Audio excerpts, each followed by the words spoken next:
Hello friends, Hindi learning channel में आपका स्वागत है। आज हम सीखेंगे ई की मात्रा। तो चलिए स्टार्ट करते हैं। रवि, रवि, र व में छोटी की मात्रा वी, रवि। सिर, स में छोटी की मात्रा सिर, सिर। क में छोटी की मात्रा कीला, किला। 3 अक्षर वाले शब्द। क में छोटी की मात्रा किताब, किताब।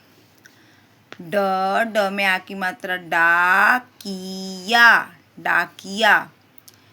चिड़िया, चिड़िया। ह में छोटी की मात्रा ही, मालय, हिमालय। क में छोटी ई की मात्रा कील, साइकिल। र में छोटी की मात्रा रियल, नारियल।